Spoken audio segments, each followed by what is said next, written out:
পকেটে যখন টাকা থাকে না তখন প্রেমিকা তো দূরের কথা, বাড়ির বিড়ালটাও পাত্তা দেয় না।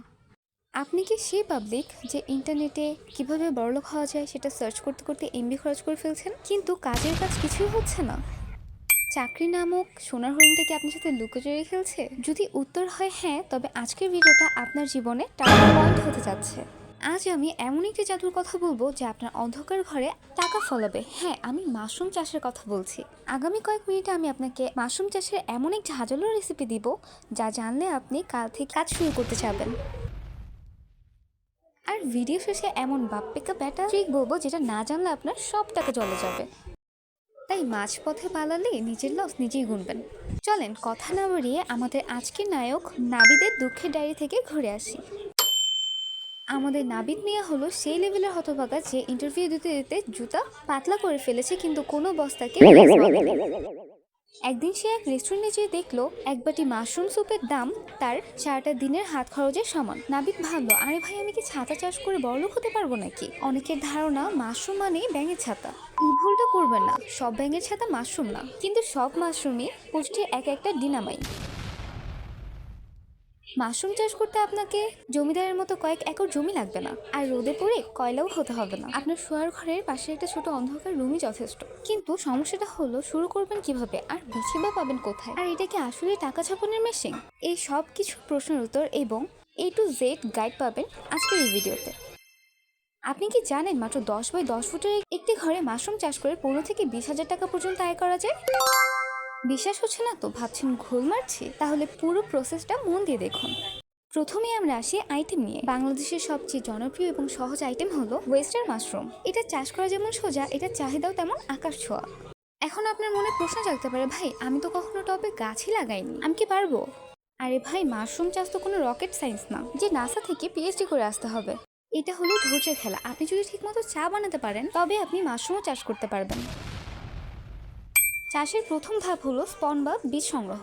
আপনি হুট করে জঙ্গল থেকে ব্যাঙের ছাতা তুলে এনে চাষ করতে পারবেন না, তাহলে খাওয়ার পর পরপারে চলে যেতে হতে পারে। সাপ্লাইয়ের কাছ থেকে আপনাকে মানসম্মত বীজ কিনতে হবে। বীজের মান ভালো না হলে আপনার কপাল পুড়বে, এটা বড় বড় অক্ষরে লিখে রাখুন। আচ্ছা, আপনাদের কি মনে হয় এক প্যাকেট বীজের দাম কত হতে পারে? কমেন্টে একটু আন্দাজ করে ঢিল মারুন তো দেখি। এবার আসি ঘর গোছানোর কথায়। মাশরুম খুব লাজুক জিনিস, এরা সরাসরি রোদ সহ্য করতে পারে না। এদের জন্য দরকার একটি ছায়াযুক্ত, ঠান্ডার বাতাস চলাচল করতে পারে এমন একটি ঘর। বাঁশের তাক বানিয়ে ফেলুন একের পর এক, এতে জায়গা বাঁচবে আপনার অনেক, আর উৎপাদনও বাড়বে। এইটাকে বলে ভার্টিক্যাল ফার্মিং, মানে অল্প জায়গায় পাটি বিছিয়ে লাভ করার সিস্টেম। এরপর আসে খড় প্রস্তুতির পালা। ধান কাটার পর যে খড়গুলো গরু খায় সেটা আপনার হতে পারে সোনার খনি। খড়গুলোকে ছোট ছোট করে কেটে গরম পানিতে সিদ্ধ করতে হবে। কেন জানেন? যাতে খড়ের ভিতরে থাকা ক্ষতিকর জীবাণুগুলো পটল তোড়ে।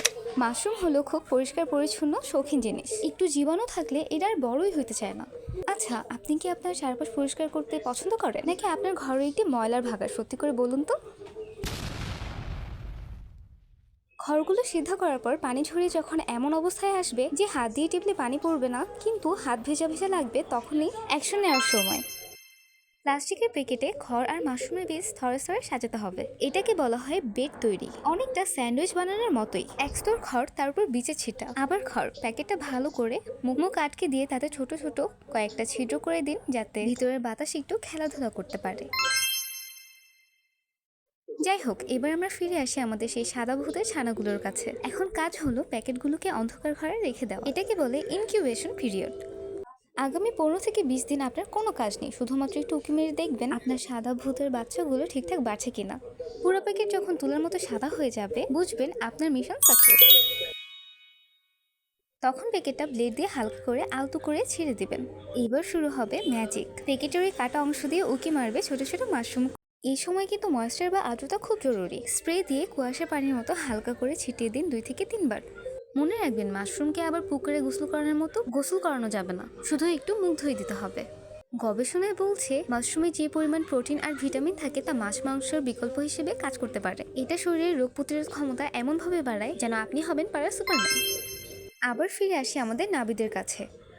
নাবিদের মাশরুম যখন বড় হওয়া শুরু করলো, তখন সে একটি চ্যালেঞ্জের মুখে পড়ল। মাশরুম চাষের সবচেয়ে বড় ভয় কি জানে? সেটা হলো গ্রিন মোল্ড বা এক ধরনের সবুজ ছত্রাক। যদি আপনার ঘর বা হাত পরিষ্কার না থাকে তবে দেখবেন সাদা মাশরুমের বদলে সবুজ রঙের পচা ছাতা ধরেছে। আর একবার যদি এটা ধরে তাহলে আপনার পুরো প্রজেক্টে লাল বাতি জ্বলে যাবে। তাই সবসময় পরিষ্কার পরিচ্ছন্নতা বজায় রাখবেন। এইটা হলো মাশরুম চাষের সংবিধান।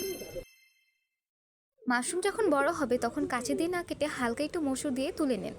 এক প্যাকেট থেকে আপনি 3 থেকে 4 বার মাশরুম পাবেন। একবার ভাবুন তো, নাবিদের মতো যদি আপনার কাছে 100 প্যাকেট থাকে তাহলে আপনি প্রতিদিন কতগুলো মাশরুম তুলতে পারবেন? বাজারে মাশরুমের দাম কিন্তু খুব কড়া, প্রতি কেজি 200 থেকে 400 টাকা পর্যন্ত বিক্রি হয়।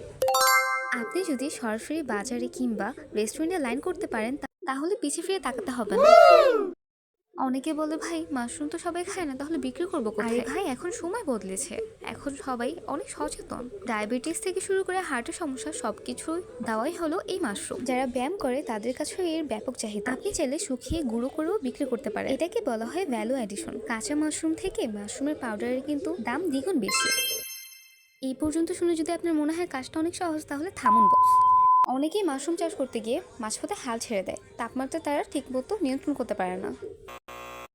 মাশরুমের জন্য 25 থেকে 28 ডিগ্রি সেলসিয়াস হলো আইডিয়াল। আপনার যদি গরম লাগে তাহলে মেঝেতে জল ঢালুন, না হলে চর ঝুলিয়ে দিন। বুদ্ধি যার পকেট গরম তার। ভিডিওর এই পর্যায়ে এসে আপনাদের জন্য একটা ধাঁধা। বলুন তো কোন দেশে মাশরুমকে দেবতার খাবার বলা হতো? উত্তরটা ভিডিও শেষে দিব, দেখি কয়জন পারো। মাশরুম চাষের বিনিয়োগ কিন্তু খুবই সামান্য। আপনি চাইলে মাত্র 5,000 টাকা থেকে শুরু করতে পারেন। কিন্তু যখন লাভ আসা শুরু করবে তখন দেখবেন এই ছোট গাছটি বট গাছের মতো বড় হয়ে গেছে। নাবিদ নিয়ে আর এখন বেকার নেই, সে এখন তার এলাকার মাশরুম কিং। এখন আর তার চাকরির জন্য মানুষের গায়ে তেল মারতে হয় না, বরং মানুষ তার কাছেই আসে শিখার জন্য। শুরুতে বলেছিলাম এটি সিক্রেট রিভেল করব। সেটা হলো মাশরুম চাষে শুধু খাটুন দিলেই হয় না, মাশরুমের সাথে একটু মায়াও দেখাতে হয়। মাশরুম যেহেতু জীবন্ত আর খুব সেন্সিটিভ, তাহলে এর খুব যত্ন নিতে হবে। যত যত্ন নেবেন এরা তত ফলন দিবে। এর আর্দ্রতা আর বাতাসের প্রবাহ ঠিক রাখাই হলো এর আসল লাভ। যদি আপনি এই আর্ট আয়ত্ত করতে পারেন তাহলে কারো বাপের সাধনে আপনাকে আটকানোর। আর হ্যাঁ, ধাঁধার উত্তরটা দিয়ে দিই। প্রাচীন মিশরে মাশরুমকে বলা হতো দেবতাদের খাবার। ফারাওরা মনে করতো সাধারণ মানুষের এই খাবার খাওয়ার যোগ্যতা নেই। কিন্তু এখনকার যুগে আপনি আপনার ভাগ্যের ফারাও।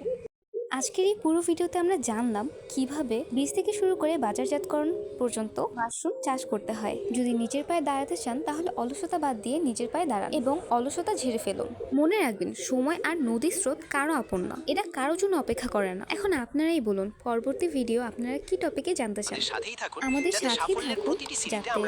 সাফল্যের প্রতিটি সিঁড়ি আমরা আপনার হাত ধরে থাকতে পারি। আজকের মতো বিদায় নিচ্ছি, দেখা হবে পর কোনো ভিডিওতে। ভালো থাকুন, সুস্থ থাকুন আর উদ্যোক্তা হয়ে উঠুন। আল্লাহ হাফেজ।